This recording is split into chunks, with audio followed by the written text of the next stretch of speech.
Baik, bismillahirrahmanirrahim. Assalamualaikum warahmatullahi wabarakatuh. Kuliah kita hari ini adalah kuliah yang ke-13 ya, Julia?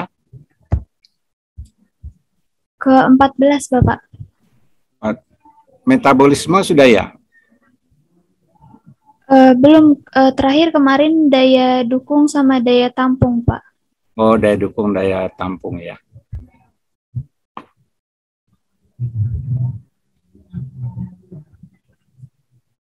Oke, daya dukung dan daya tampung. Sekarang analisis metabolisme lingkungan ya.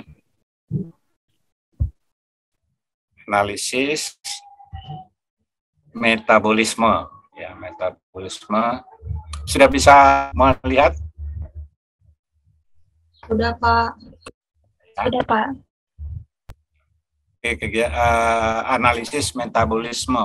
Kata metabolisme itu artinya ada kegiatan atau interaksi di dalam suatu lingkungan, interaksi secara fisik, secara kimia, dan secara biologi, ya, untuk membentuk suatu output atau menghasilkan suatu output.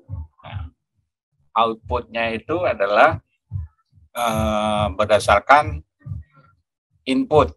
Jadi input misalnya bahan seperti makanan kita, input kita itu adalah makan nasi, ya, minum, makan dengan lauk pauk, sayur, sesuai dengan gizi seimbang, kemudian diproses. Nah, proses-prosesnya itu ada metabolisme tubuh kita ya.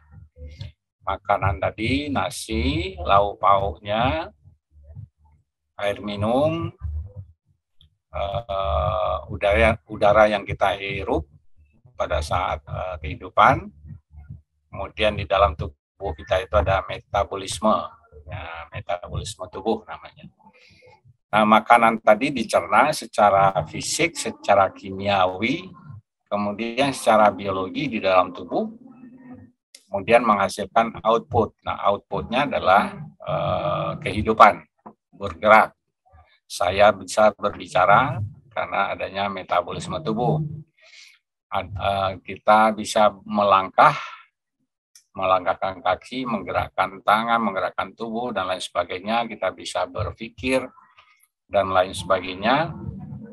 Itu adalah output dari metabolisme kegiatan. Nah, analisis metabolisme kegiatan. Kita ambil contoh adalah metabolisme kegiatan permukiman. Pada foto itu terlihat permukiman yang berada di bantaran sungai, ya. Jadi permukiman penduduk yang berada di bantaran sungai. Nah, apa metabolisme yang terjadi di dalam lingkungan permukiman penduduk di bantaran sungai tersebut? Nah, kegiatan-kegiatan apa yang terjadi di dalam permukiman tersebut? Pertama adalah input. Input metabolisme lingkungan permukiman masyarakat di pinggir sungai itu dapat kita lihat dari input yang masuk ke dalam lingkungan permukiman.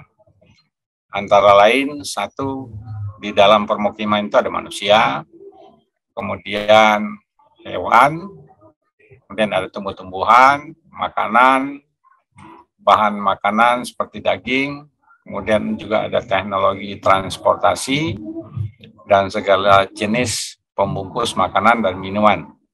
Jadi intinya adalah input. Kalau kita melihat permukiman itu adalah dari inputnya, apa input yang masuk ke dalam permukiman tersebut. Ya.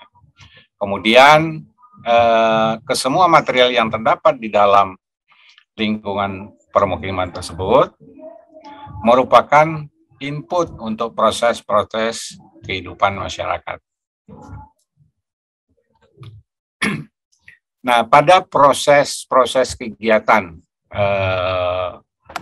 yang berlangsung di dalam lingkungan permukiman masyarakat tersebut, akan kita saksikan aktivitas dan proses-proses yang berlangsung, antara lain manusia, ya, kegiatan manusia, kegiatan hewan, kegiatan tumbuh-tumbuhan, yang nantinya menimbulkan entropi atau sisa atau sampah atau polutan. Jadi kegiatan-kegiatan yang menimbulkan sampah maupun polutan. Nah, material input yang masuk ke dalam lingkungan permukiman nantinya akan diproses. Misalnya material yang masuk ke dapur seperti beras, sayur mayur, daging, tempe, tahu, ya, dan lain sebagainya itu dimasak dan nantinya akan menghasilkan masakan yang dapat dimakan oleh masyarakat. Sedangkan material sabun itu akan digunakan sebagai proses untuk pembersihan atau mencuci pakaian, mencuci badan, mencuci piring, dan lain sebagainya. Kemudian dari proses-proses tersebut akan menghasilkan produk output berupa kegiatan, ya, aktivitas yang menampakkah lingkungan tersebut bersih, berkualitas, atau sebaliknya. Kemudian pada output berikutnya adalah produk samping. Ya, produk samping itu adalah limbah dan polutan, atau bahasa Inggrisnya adalah waste and pollution. Jadi setiap proses itu menghasilkan atau ada by-produknya. By-produknya adalah waste and pollution.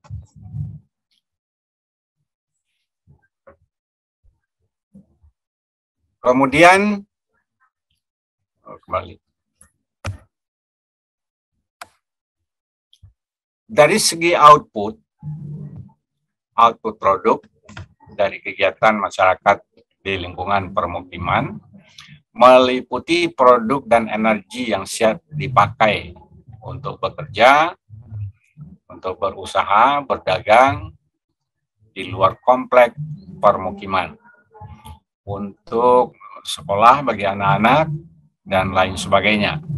Jadi makan yang dimakan tadi diperlukan untuk kegiatan bekerja di luar, bagi orang tua atau bagi yang bekerja, atau dipergunakan untuk bisa bersekolah bagi anak-anak yang usia sekolah.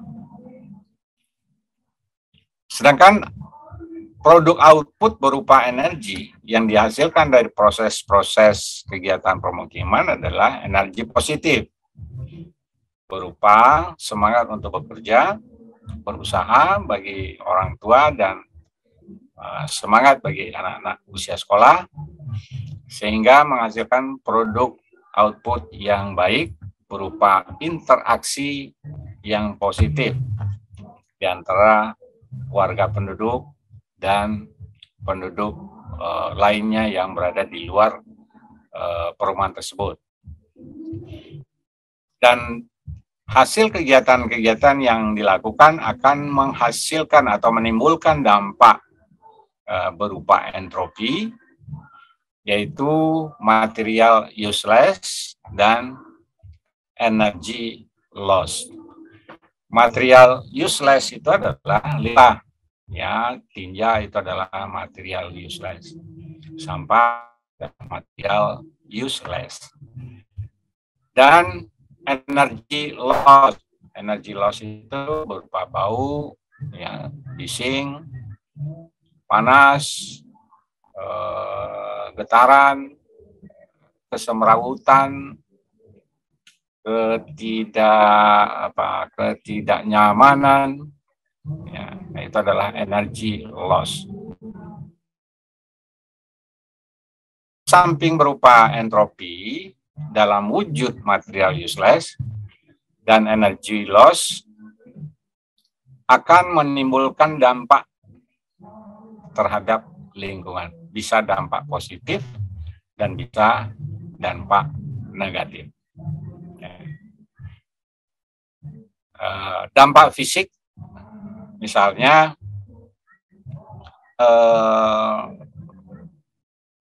permukiman kumuh, kemudian orang-orangnya makan makanan uang korupsi atau uang hasil curian atau uang hasil copet, kemudian dia makan, maka outputnya pasti buruk yang menimbulkan dampak negatif pada lingkungan. Jadi kalau lingkungan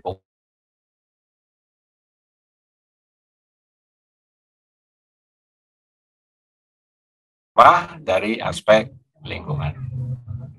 Nah, aspek lingkungan itu adalah aspek fisik, kimia, biologi, sosial, ekonomi, dan kebudayaan, serta kesehatan masyarakat dan kesehatan lingkungan.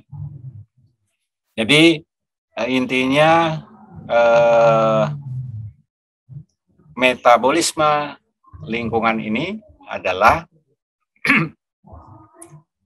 menjelaskan kepada kita bahwa lingkungan hidup kita itu ada aktivitas metabolisme namanya.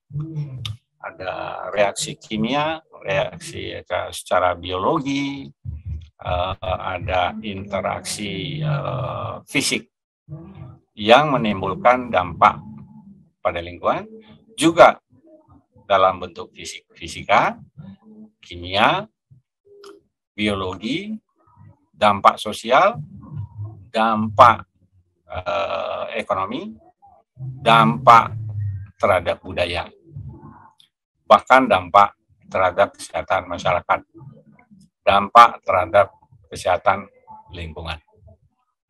Itu. Nah, saya ambil contoh lain ya. Misalnya kita tahu suatu lingkungan tertentu, misalnya lingkungan itu terkenal dengan lingkungan yang tanda kutip negatif, ya negatif. Dulu ada namanya lingkungan, dulu ada lingkungan pelacuran yang sekarang sudah hilang di daerah Tanjung Priok itu. Itu terjadi pada sekitar tahun 70-an ya, tahun 70-an. Atau di daerah Bongkaran. Bongkaran itu di Tanah Abang, dekat stasiun Tanah Abang. Itu ada Bongkaran. Nah, Bongkaran itu ada ya namanya perkampungan, ya termasuk perkampungan. Jadi kalau sudah namanya lingkungan negatif pelacuran, maka yang masuk ke sana siapa? Pasti orang yang nggak baik. Gitu. Jadi inputnya nggak baik, maka outputnya tidak baik. Karena proses-proses yang terjadi di dalam lingkungan tersebut juga tidak baik. Nah, sekarang kita ambil contoh yang kebalikannya, opposite dari lingkungan yang kumuh tadi. Lingkungan yang katakanlah di Bongkaran itu tahun 70-an disebut sebagai perkampungan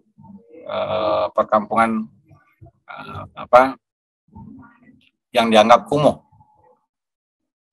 Sekarang kita ambil lingkungan yang yang berkualitas.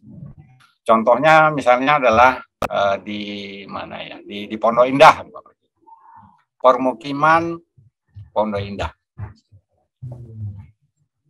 Pondok Indah itu sekitar tahun 90 ya, itu adalah permukiman yang sangat baik, sangat berkualitas baik waktu itu.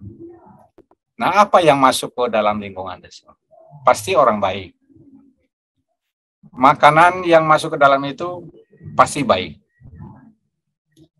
Kemudian metabolisme di dalam itu, metabolisme ada reaksi kimia, fisika, biologi, aspek sosial atau interaksi sosial, ya, kebudayaan, aspek ekonomi, di situ ada bisnis, kemudian aspek kesehatan masyarakat, termasuk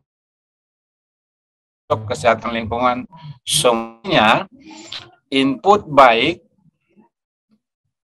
di processing baik, maka outputnya pasti baik. Nah, lalu untuk apa analisis metabolisme ini? Nah, analisis metabolisme ini memberikan pelajaran kepada kita untuk mengamati apa saja yang masuk ke dalam lingkungan tersebut. Kalau yang masuk ke dalam lingkungan tersebut adalah tukang copet, maka bisa jadi masyarakat yang ada di dalam lingkungan tersebut menjadi tukang copet semua outputnya, alias maling. Tapi kalau yang masuk ke dalam lingkungan tersebut adalah orang-orang baik, maka processing yang akan terjadi, metabolisme yang terjadi, itu pasti baik. Dan outputnya adalah lingkungan yang baik. Bisa dipahami? Bisa, Pak. Oke, kita diskusi. Silakan. Dari metabolisme tadi kita bawa kegiatan apa? Kita ingin menganalisis apa?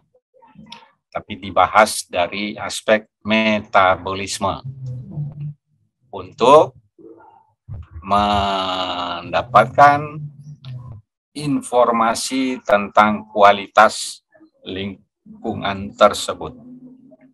Silakan.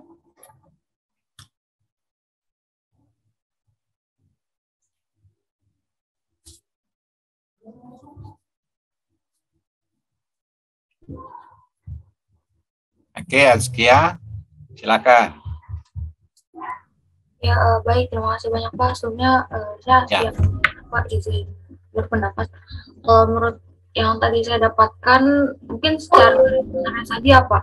Kalau metabolisme itu kan dalam lingkungan mungkin kurang lebihnya sama dengan metabolisme dalam tubuh kita gitu. Jadi apa yang kita masukkan ke dalam tubuh kita, input itu pasti akan berpengaruh terhadap outputnya seperti apa. Dan kalau dalam lingkungan ini yang tadi Bapak jelaskan itu, kalau metabolisme itu istilahnya kita melihat apa yang masuk ke dalam lingkungan atau input terhadap lingkungan, prosesnya seperti apa, dan outputnya itu seperti apa yang pada akhirnya akan menentukan kualitas dari lingkungan itu sendiri. Mungkin seperti itu, Pak. Terima kasih. Lingkungan, ya. Ya. Lalu pertanyaan Azkia apa? Ya, baik, Pak. Saya izin bertanya juga, Pak. Kalau yang tadi itu kan ada beberapa cap negatif itu ya, Pak, ataupun kualitas yang buruk dari lingkungan itu. Nah, yang ingin saya tanyakan, apakah hal-hal tersebut bisa diubah ya, Pak? Kayak misalnya, kalau kita lihat di suatu lingkungan udah dicap sebagai lingkungan yang buruk, mungkin kita mengubah cap lingkungan buruknya itu bisa atau tidak ya, Pak, dari sisi metabolisme lingkungan? Apakah memang kita harus menyesuaikan input yang masuk ke dalam lingkungan itu, atau kita harus menyesuaikan prosesnya, atau seperti apa ya, Pak? Terima kasih, Pak. Ya, baik, pertanyaannya sangat bagus ya, sangat bagus sekali. Kalau kita memang sudah tahu bahwa input itu buruk, kemudian processingnya buruk, pasti outputnya buruk. Kalau sesuatu input yang buruk, akan tetapi processing metabolismenya baik, seimbang antara proses-proses fisika, proses-proses kimia, proses-proses biologi, proses-proses sosial berlangsung baik, maka yang buruk tadi bisa merubah menjadi baik. Jadi, kita bisa memperbaikinya adalah dari proses-proses metabolisme tadi. Metabolisme tadi ada proses fisika, proses kimia, biologi, tapi kalau di kampung itu ditambah dengan proses sosial. Kalau dalam tubuh kita kan nggak ada, dalam perut kita kan nggak ada proses sosial. Jadi metabolisme itu meniru analisis metabolisme tubuh. Bahwa tubuh kita sehat apabila metabolismenya baik, kemudian inputnya juga baik. Sehingga outputnya manusia tadi kesehatannya baik, perilakunya baik, tutur katanya baik, sikapnya baik, aspek sosial baik, aspek budaya baik, dan memberikan kontribusi pada kesehatan lingkungan. Kalau orang baik kan tidak kencing sembarangan, maka dampaknya adalah terhadap kualitas lingkungan. Dia tidak berak sembarangan, maka kualitas tanah baik. Dia tidak membuang sampah sembarangan, karena perilakunya baik, karena budayanya baik. Jadi pertanyaan Azkia tadi sangat bagus, sangat baik ya. Bagaimana suatu lingkungan yang buruk, inputnya buruk, kemudian kita perbaiki. Gitu. Nah, memperbaikinya adalah kita teliti dulu apakah buruknya itu oleh karena aspek fisik, maka fisiknya seharusnya seperti apa. Atau katakanlah proses sosialnya yang kurang baik. Proses sosialnya seperti apa? Sosial itu kan adalah hubungan antar individu dengan masyarakat, individu, populasi. Ya. Kita tahu misalnya seorang yang sifatnya individualis atau egois gitu ya, kemudian dia masuk ke dalam komplek kita, komplek perumahan kita. Kita tahu ini orang pendatang masuk ke komplek perumahan kita. Nah, bagaimana kita memperbaikinya? Yang memperbaikinya adalah aspek fisika, aspek kimia, biologi, sosial, budaya. Nah, ambil contoh, aspek kimianya apa, Pak? Ya, aspek kimia itu adalah, kalau kimia itu bisa dikatakan itu adalah non-fisik, ya. Kimia itu adalah non-fisik. Apa non-fisik? Orang sering mengatakan mukanya, wajahnya Pak Reda itu chemicalnya nggak bagus. Artinya apa itu?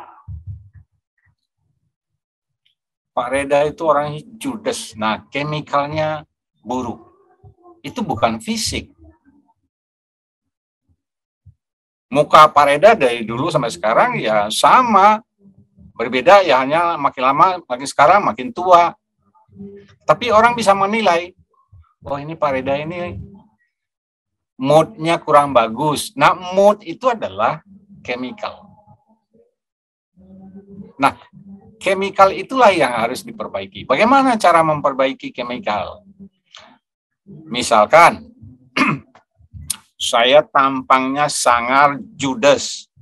Lalu Safira lihat saya, Safira senyum. Maka chemical saya akan berubah. Karena ada wanita cantik yang memberi senyum pada saya.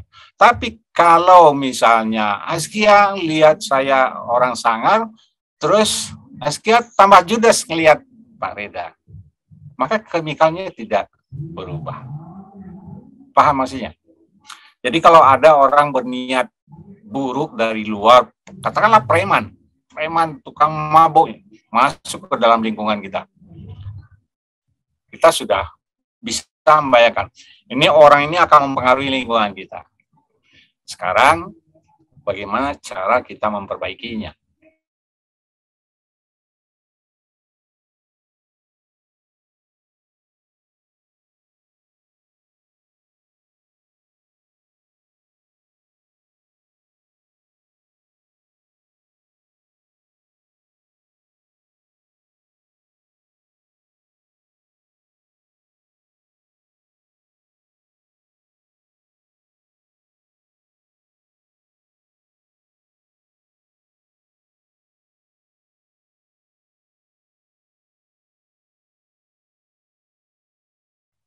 Maaf, terputus. Kira-kira bisa dipahami, Alistia? Bisa Pak, terima kasih banyak Pak atas jawabannya. Nah, aspek sosial umpama memperbaikinya. Kalau tadi memperbaiki suatu lingkungan karena pengaruh input,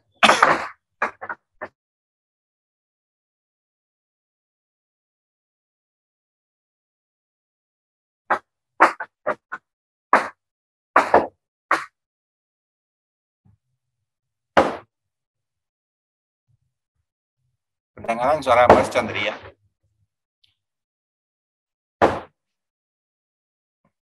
Halo? Iya Pak, terdengar Pak. Ya, ada kegiatan di seberang nih. Saya berada di dalam ruang ruang camp. Di luarnya ada lagi outbound. Jadi begitu. Kalau ada orang yang kurang berkualitas masuk, katakanlah bukan manusia, hewan saja. Hewan masuk ke dalam. Jadi ada orang yang baru datang ke dalam komplek kita, tapi dia membawa hewan. Misalnya hewan yang dia bawa itu adalah anjing. Nah, kebetulan di lingkungan permukiman itu, karena kebanyakan orang Muslim, nggak suka anjing. Nah, kita tahu bahwa dengan adanya anjing itu akan terjadilah gangguan-gangguan nantinya. Nah, bagaimana memperbaikinya? Memperbaikinya adalah dari aspek fisik tadi, kimia, biologi, aspek sosial. Artinya bisa melalui ketua RT memberitahu kepada pemilik anjing bahwa masyarakat di sini tidak suka anjing, dan kalau Anda memang berhak memelihara anjing, mohon anjingnya jangan keluar dari rumah. Gitu. Kalau nanti anjingnya menggonggong, ya tolong diupayakan tidak menggonggong dan suaranya tidak mengganggu lingkungan. Itu adalah secara fisik. Secara sosialnya apa? Secara sosialnya begitu juga. Masyarakat begitu memperlihatkan bahwa kepada pemilik anjing tadi bahwa mereka nggak suka dengan adanya anjing. Nah, dengan sendirinya yang punya anjing itu akan terpengaruh. Nah, artinya metabolisme lingkungan permukiman tersebut sudah berlangsung baik. Nah, outputnya adalah orang yang bawa anjing tadi akan menyingkirkan anjingnya dari rumah itu. Mungkin dia titipkan ke saudaranya, atau paling tidak anjing itu tidak boleh ada di dalam permukiman tersebut. Oke. Nah, kemudian ada kalanya misalnya di dalam lingkungan tertentu, permukiman tertentu, sebelumnya adem-adem saja, rukun-rukun saja. Ternyata ditemukan ada satu rumah dijadikan tempat berjudi. Kok di rumah ini ada orang berjudi ya? Nah, bagaimana cara mengatasinya? Bagaimana cara mencegah orang tidak berjudi? Bagaimana cara mengusir orang berjudi itu supaya tidak berjudi? Ya kembali lagi harus ditreatment secara fisika, secara kimia, secara biologi, secara sosial, secara ekonomi, secara budaya, dan kesehatan masyarakat serta kesehatan lingkungan. Ada orang berjudi, kita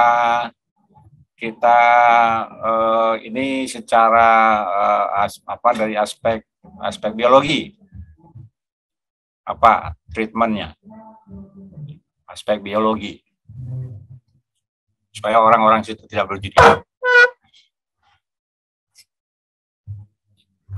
Kalau tidak ada aspek biologi, kita cari aspek lain, aspek sosial.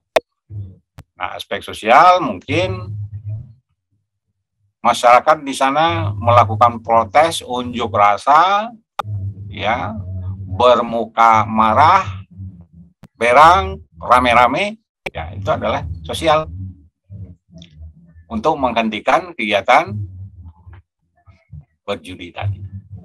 Kemudian mengusirnya. Selesai. Oke, silakan selanjutnya.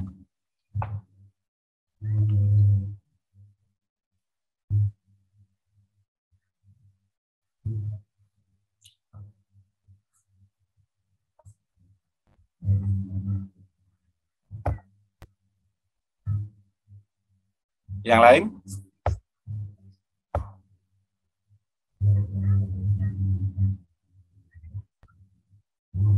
Ya, Putri Aulia Rosmayani, silakan. Terima kasih atas kesempatannya. Sebelumnya izin memperkenalkan diri, nama saya Putri Aulia, Pak. Tadi kan saya melihat di PPT apa ya, lebih membahasnya itu lebih ke metabolisme yang ada di perumahan saja ya, Pak.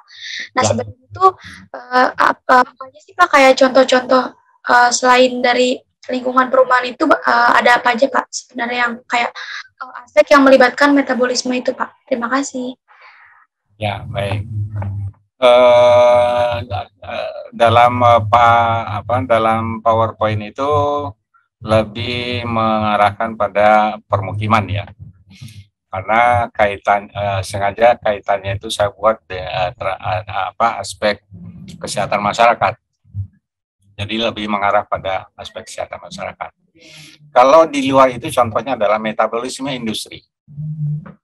Metabolisme industri, bagaimana sebuah industri mendapatkan input bahan baku, bagaimana bahan baku yang berkualitas, ya, di processing.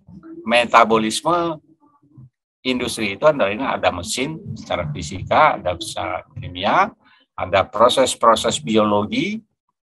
Kalau proses sosialnya adalah tenaga kerja, sehingga menghasilkan produk yang berkualitas, produk industri yang berkualitas. Jadi berdasarkan dari video itu, sebenarnya metabolisme itu asalnya kan dari tubuh. Metabolisme tubuh. Nah, output tubuh kita itu apa? Outputnya adalah bekerja. Senyum. Senyum itu adalah output.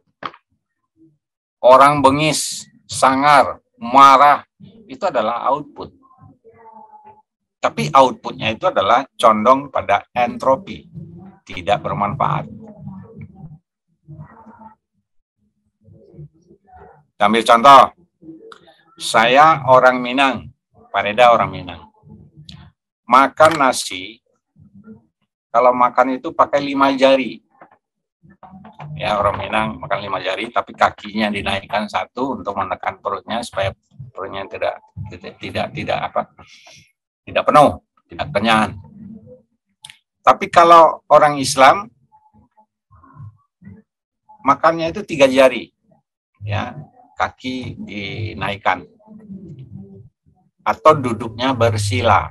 Kalau wanita biasanya bersila atau bersimpuh.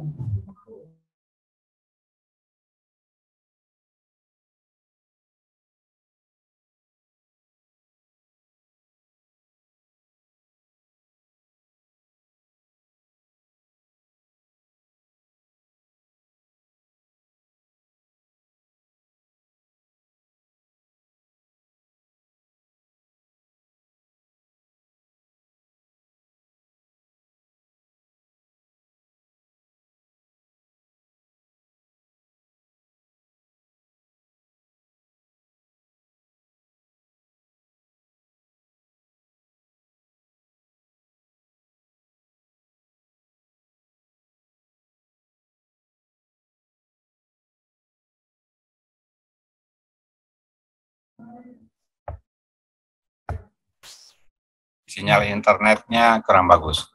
Jadi saya ulangi, kalau orang Islam makannya dengan 3 jari, kalau orang Cina makannya 2 jari, ya pakai sumpit, ya makannya kenyang. Itu adalah sehat, ya sesuai dengan tipologi orang yang makan. Akan tetapi dilihat dari bahan baku yang dia makan, bahan bakunya adalah nasi. Kalau yang dimakan nasinya itu adalah nasi basi, kira-kira apa yang terjadi? Limbahnya pasti.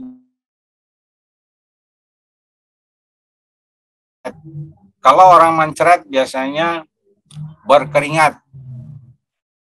Keringatnya itu adalah polusi. Kalau BAB mencretnya itu adalah limbah, waste, ya. Keringatnya itu adalah yang panasnya itu adalah pollution. Kemudian bau itu adalah pollution yang keluar dari tubuhnya.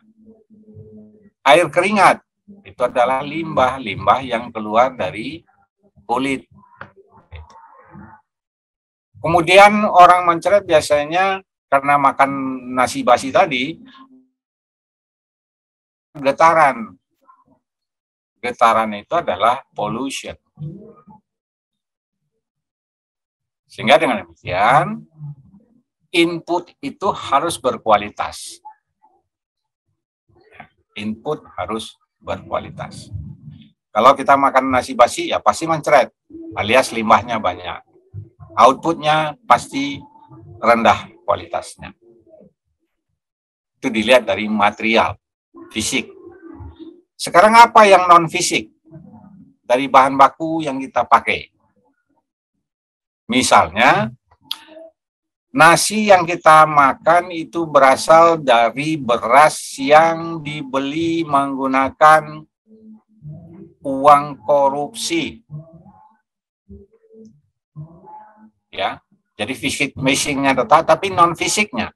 Non-fisiknya adalah nasi tadi berasal dari uang yang tidak halal. Nah, apa outputnya? Outputnya jelas tidak halal, tidak baik. Dan itu akan berdampak pada lingkungan. Contoh lain aja. Pada orang yang sama tapi daerahnya berbeda. Misalnya saya orang Minang, makan nasi itu kalau misalnya makan sambal yang banyak, no problem. Tapi kalau Azkia makan sambal sedikit aja, langsung mules. Atau Julivia makan nasi dengan sedikit cabai langsung mules perutnya. Tapi kalau saya, karena orang Minang, makan sambal banyak, ya no problem, tetap berkualitas. Paham ya? Dan itu menyangkut tipologi lingkungan.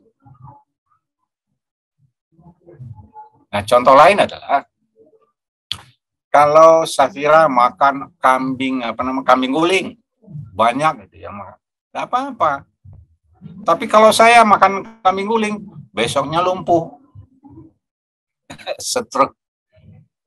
Karena inputnya tidak sesuai dengan processing, dengan mesinnya. Jadi saya mesin tua, Safira mesinnya mesin muda, belum 20 tahun. Ya Safira belum 20 tahun.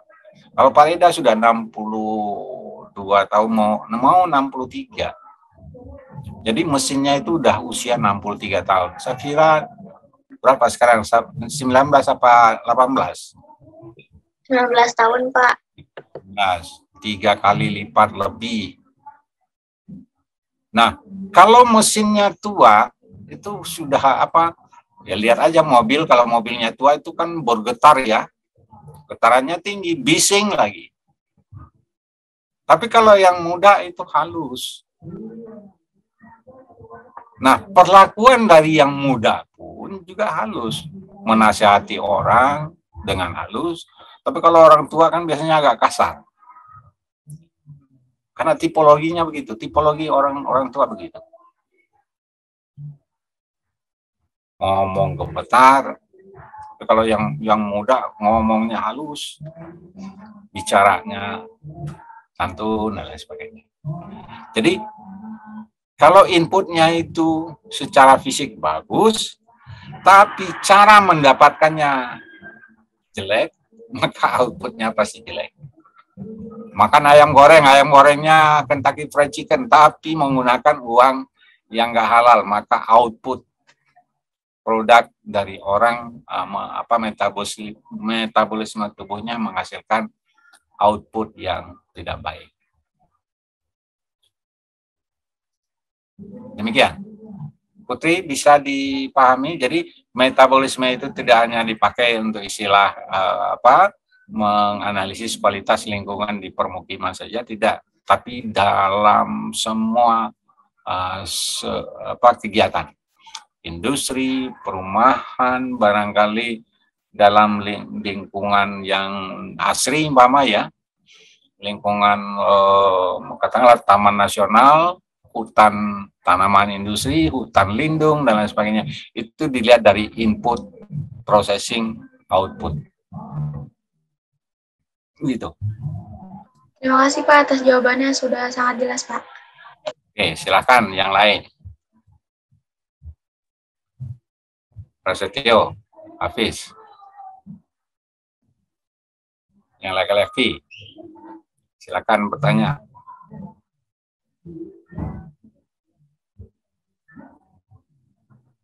Bapak, mohon maaf, ini udah semuanya masuk, mungkin di screenshot dulu ya Pak?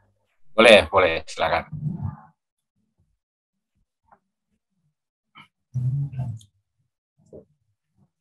Oke, teman-teman boleh on cam dulu.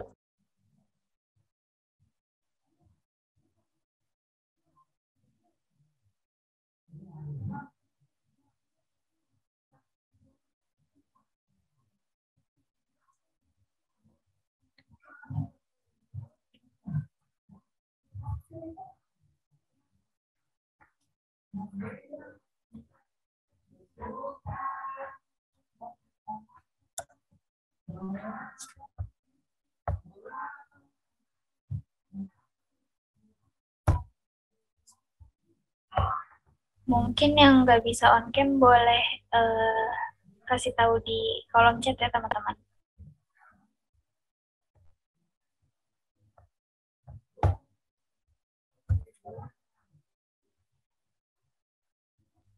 Oke, untuk slide pertama 1, 2, 3.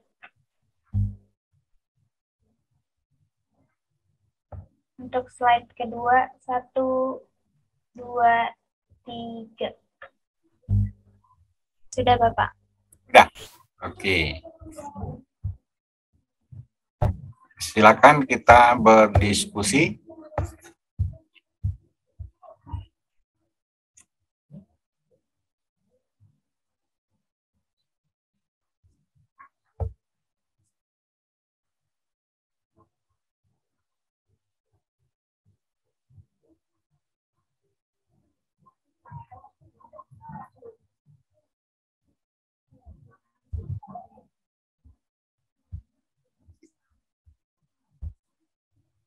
Tidak ada pertanyaan?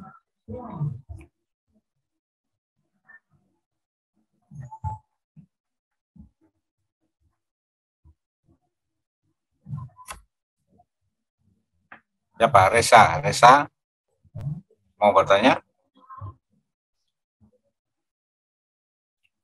Tidak? Safa? Eva? Atau Diva? Diva Putra?